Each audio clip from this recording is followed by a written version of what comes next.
So hello students, welcome back to our channel, your library. So today I want to teach you the chapter number 5, Life Processes of class 10th. The topic is nutrition in animals, and you know it is a very important chapter for your board examination. So let's start.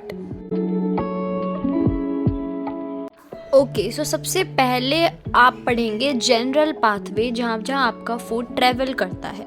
सबसे पहले आपका food जाता है mouth में, जिसको हम buccal cavity भी कहते हैं, देन ईसोफेगस में, जिसको हम फूड पाइप भी कहते हैं, then to your stomach, small intestine and large intestine, then you will finally excrete your waste material. Okay, so there are two type of parts in your digestive system, which is alimentary canal and accessory organs.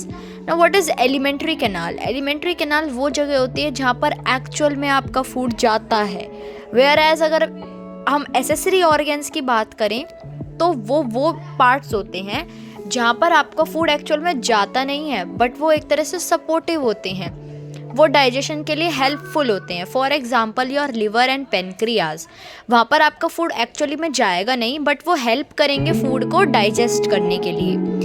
Now first pathway हम start करने वाले एक के बारे में detail में पढ़ेंगे। तो पहला है आपका माउथ।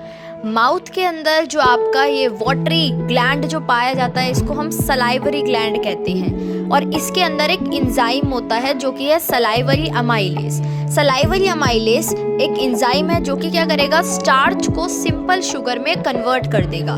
एंजाइम क्या होते हैं, बायोकैटालिस्ट होते हैं। तो सलाइवरी अमाइलेज स्टार्च को सिंपल शुगर में कन्वर्ट कर देगा। This is the function of salivary amylase.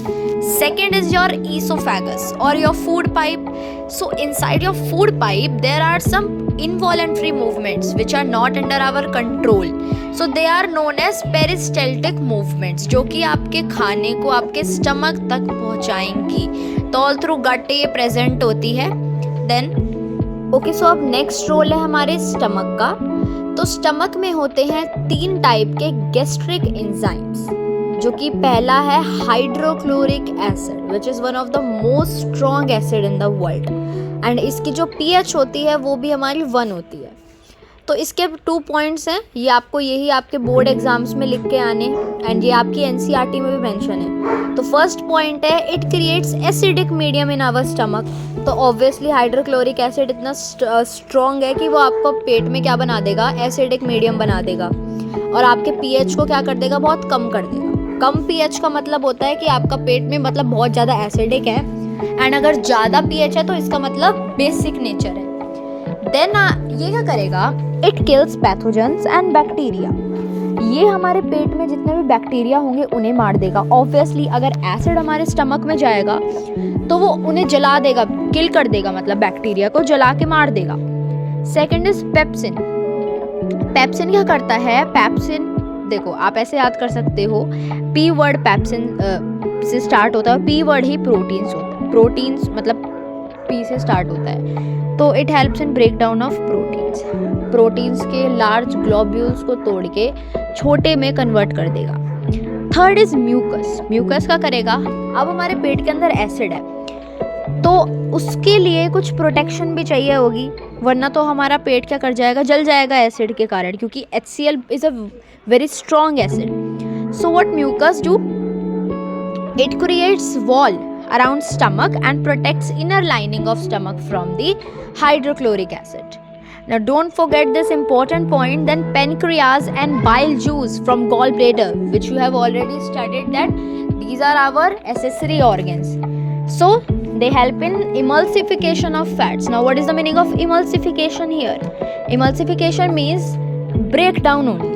मतलब आप लार्ज ग्लोब्यूल्स को स्मॉल ग्लोब्यूल्स में कन्वर्ट कर रहे हो, मतलब तोड़ रहे हो, उसको ही इमल्सिफिकेशन कहते हैं। तो ये दोनों हेल्प करते हैं हमारे फैट्स के इमल्सिफिकेशन में। नेक्स्ट रोल है स्मॉल इंटेस्टाइन का, एंड स्मॉल इंटेस्टाइन के लिए एक इम्पॉर्टेंट पॉइंट कि यहाँ पर हमारी पूरी डाइजेशन का प्रोसेस यहीं पर ख़त्म होता है, मतलब डाइजेशन हमारी स्मॉल इंटेस्टाइन में ही ख़त्म होती है।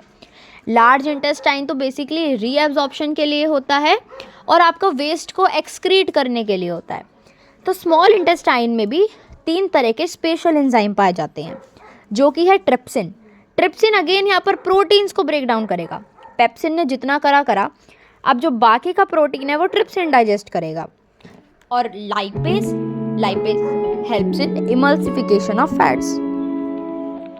Then next is your pancreatic amylase.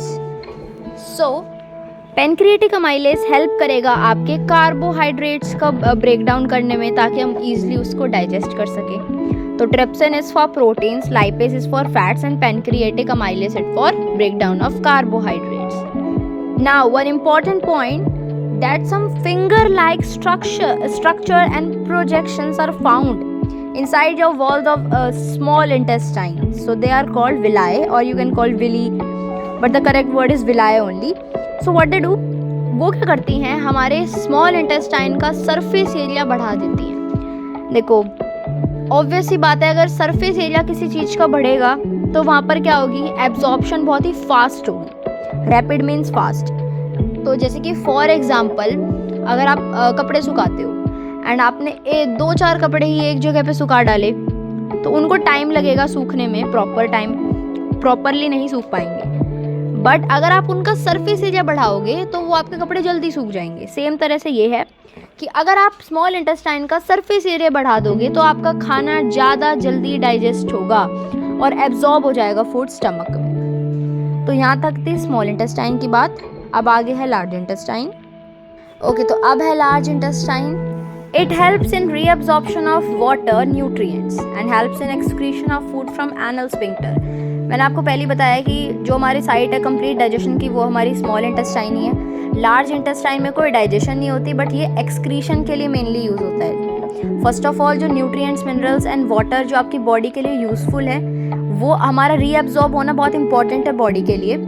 उसको हम एक्सक्रीट नहीं कर सकते, उसमें हमारा ही लॉस है, हमारी बॉडी का ही लॉस है। तो ऑब्वियसली बॉडी उसको क्या करती है, रीअब्जॉर्ब करेगी जो important water, nutrients and minerals होंगे। एंड लास्ट में जो भी बचा कुचा आपका वेस्ट होगा उसको आप एक्सक्रीट कर दोगे अपने एनल स्फिंक्टर से। So that's it. यहाँ पर न्यूट्रिशन इन एनिमल्स खत्म हो जाता है। एंड यहीं से आपके बोर्ड एग्जामिनेशंस में क्वेश्चंस पूछे जाते हैं about the role of various type of enzymes, for example trypsin.